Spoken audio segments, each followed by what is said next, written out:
Hi guys and welcome to another episode of my club on Pro Evolution Soccer 2015. A few people have asked me to slow down on talking. That I will try, but do not fall asleep. Now, the team as it looks, we have changed the badge to Inter Milan and also changed the team name as well, because that's something I never did previously. And if you actually look at the team from this view, if you look at the heat map, which is the correct term for it, which I never realised before, it's actually getting really dominantly red underneath three of the players, them being two centre defensive midfielders and the right back in who's only 59 rated. But obviously them type of players are good, they're getting good team spirit, but they're not the players I'm after in this team.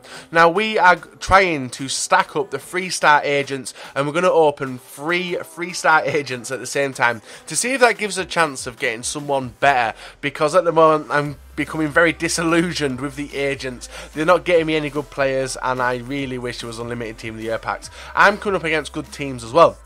Now, in the last episode, or the episode before that, I did touch over the managers, where we got to be very careful about getting good players in the team without being able to unlock the managers. So, at the moment, the team's doing alright. It's still within the limit which the manager does give us. The manager on FIFA isn't that important. It gives you that extra bit of chemistry and whatnot, but in Pro Evolution Soccer it's actually a really important factor to the team. If your manager obviously isn't as good enough and up to the job as a higher rated manager, your team will struggle and it'll affect you getting GP in each game. Well, that's what I've been told. So we're playing 3 games today as always, still in Division 11, and I think after tomorrow's episode we will move on to Division 10 and see if we get our ass handed to us in there.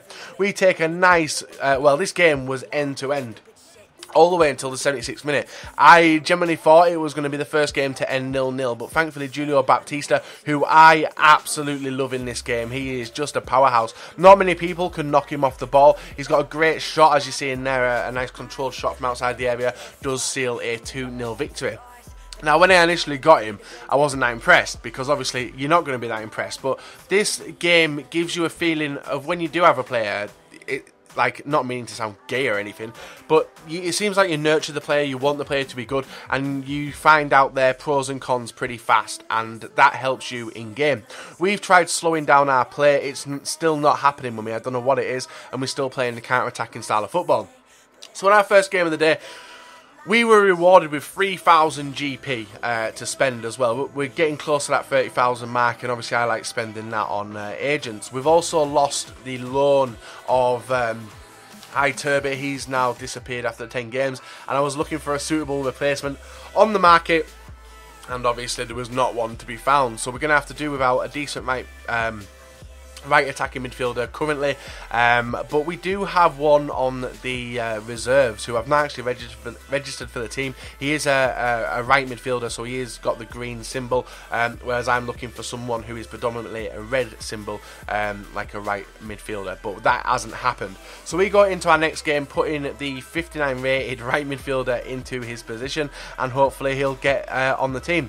Now, this game was something different, really different. We take a nice 1-0 lead. The guy was battering me on possession, and I think he also hit the post previously to that, but we did manage to take a 1-0 lead.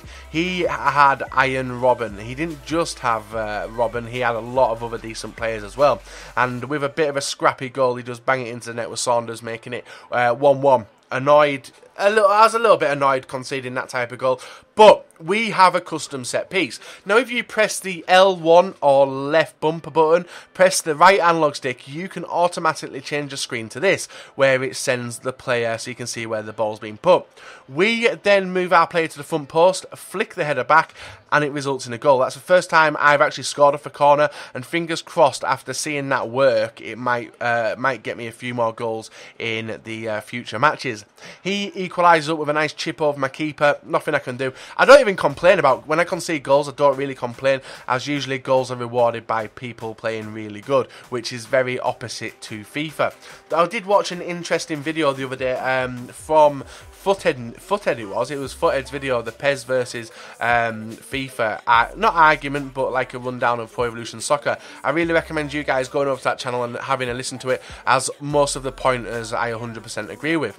So we walk away with a 3-2 victory in the first game, and then we come up against PSG. I don't know what team this is, and thankfully he made a few a few errors in the midfield trying to rush the ball out. I was also making errors, but thankfully my nice little short passing does put Bernardi in and he makes it 1-0, giving us a nice little comfortable lead. This guy wasn't really doing much either in the first stage of the game, apart from making huge mistakes, as you can see there, trying to force the ball up quite a lot.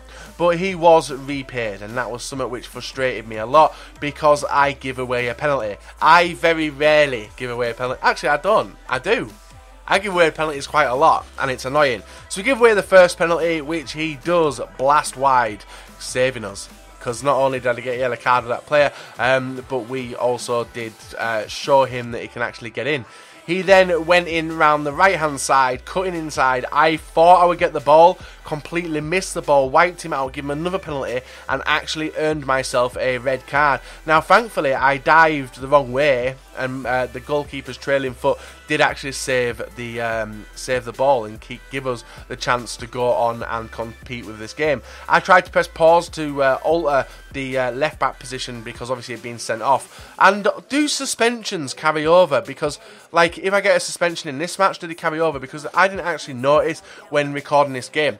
We managed to take a surprise 2-0 victory, 2-0 lead, after that, and we weren't done about giving away penalties. We actually give away another penalty later on in the game, and he wasn't going to mess around with this one, blasting it straight down the middle, and the keeper does dive the wrong way. So 2-1. He did have 3 penalties. He could have won the match, but he never, and we walk away with a 2-1 victory. Not bad. So with this, after the game, we were rewarded with not a very good selection of agents, but we did select the 2 agents which were not 3-star, because we are going to save them up.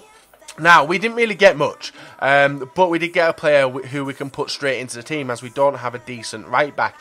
And as you can see, I don't know how to select the ball, and we always land on a silver, a white, or a bronze. We never rarely get a gold unless we go and purchase them. So we get Mattel, who we're going to throw in at the right back position for the next episode.